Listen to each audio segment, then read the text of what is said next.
This is a plane, specifically a commercial jet. Nowadays, quick and easy flights seem like a staple of the transport industry, but such was not the case before the invention of the jet engine.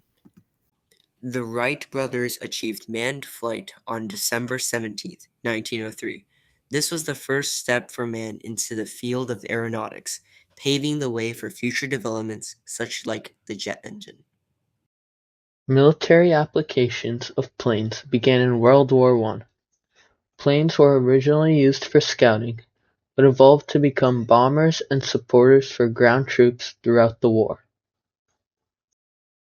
During this period, rapid advancements were made, including timed firing so that a plane's machine gun wouldn't hit its own propeller, and divisions and classes of airplanes.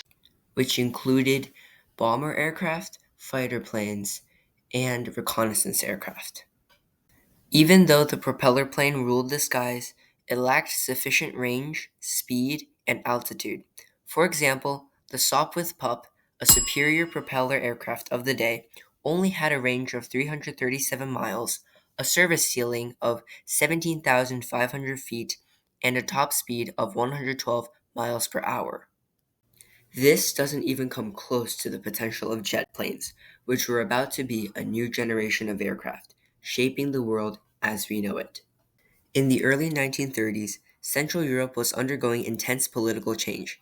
As the Nazi Party rose to power in Germany, the nation began rapidly expanding and modernizing its military. The Luftwaffe, or Germany's Air Force, grew quickly, but so did advancements in aviation technology.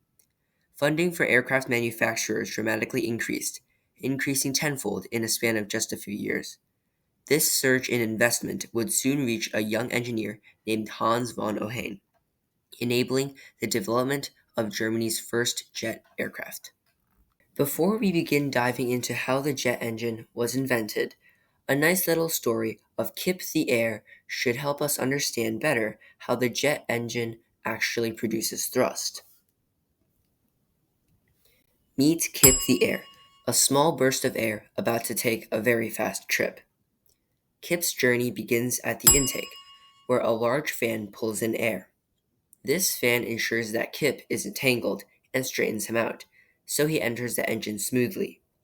Next, Kip enters the compressor, a series of spinning blades.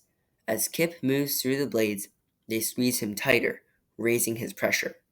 By the time Kip is at the end of the compressor, he's about 40 times denser. This makes him want to expand, like a spring. Then, Kip is forced into the combustion chamber. Here, fuel is sprayed in and burned. When Kip mixes with the burning fuel, the temperature rises drastically. Kip expands extremely fast due to the rise in temperature. This rapid expansion gives Kip a huge burst of energy to squeeze out into the turbine. The expanding air pushes into the turbine, located behind the combustion chamber. As Kip blasts through, he spins the turbine blades. These blades are connected by a shaft to the compressor at the front, so Kip's energy is recycled back into the system to help his brothers and sisters go through. Finally, Kip shoots out the nozzle at the back. According to Newton's third law, every action must have an equal and opposite reaction. This means that Kip's big push backwards causes the plane to go forwards. So, in summary, Kip is pulled in, compressed, heated, expanded, and blasted out, producing the thrust that lets jet aircraft fly. Now that we've covered how a jet engine works, let's look at the people behind its development. Hans von Ohain was born on December 14, 1911. He is considered to be one of the co-inventors of the jet engine. His design is the basis for the subsonic jet engines we use today. Heavy military funding from the German government gave researchers better resources, helping Ohain move his prototype off the drawing board sooner. That prototype became the world's first jet-powered aircraft, the Heinkel HE-178. Its engine, the HES-3B turbojet, produced 1,100 pounds of thrust, about 358% more powerful than the previously mentioned with Pup, which had approximately 240 pounds of thrust. Test pilot Eric Warsitz flew the HE-178 for 6 minutes. Even though German officials weren't impressed, the flight proved that jet-powered flight was viable. Frank Whittle was an apprentice at the Royal Air Force College Cranwell when he started to build replicas of engines and planes. He was also in the Model Aircraft Society, where he built working replicas of planes. Frank Whittle was inspired by A. A. Griffith, his commanding officer, who had published a paper on compressors and turbines. He found that compressor blades with an aerofoil-shaped cross-section could have greatly improved performance. Eventually, 9 years later in 1938, tests began on Whittle's engines, with most ending in catastrophic failure.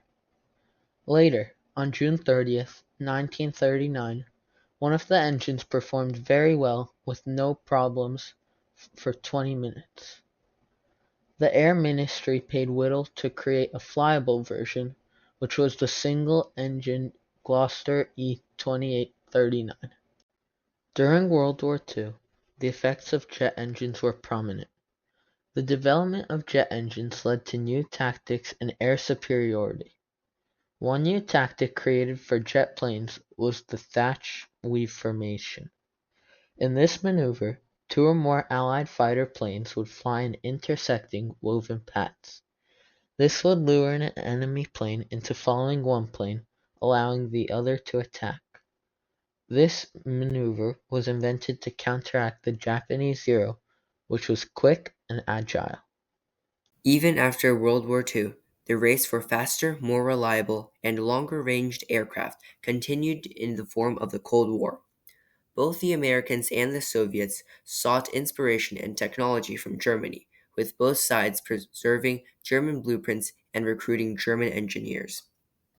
With the violence and terror of the World War era over, tensions within Western and Central Europe subsided.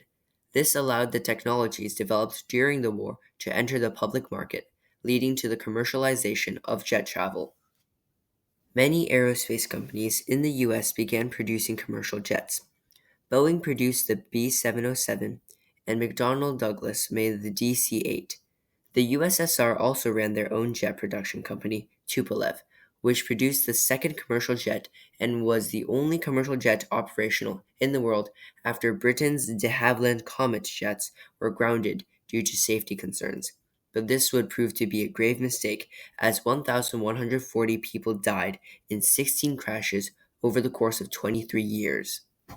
Commercial jets greatly improved the travel time for long distances.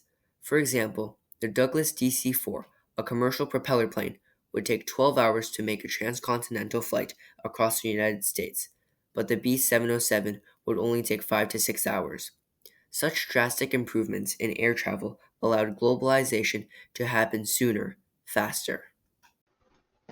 Jet airplanes allow for quicker and safer travel to other countries and continents. This enables many things, such as cultural blending, easy tourism, and widespread global trade. One of the many effects of jet airplanes' many advantages is cultural blending. This means that different cultures merge or interact, creating new traditions and ideas. This means that more people can communicate, leading to constructive conversation and global diversity. Another result of jet engines' popularity is tourism. Tourism is a major component of economies around the world, where people from all across the world can see beautiful places and make memories that they will never forget. Also, a major element of economies is trade. Now, with the technology that we have today, which originated from the jet engines of the past, trade can happen quickly, even on a global scale. Overall, jet engines affect our everyday lives in many ways, such as receiving a package or meeting relatives.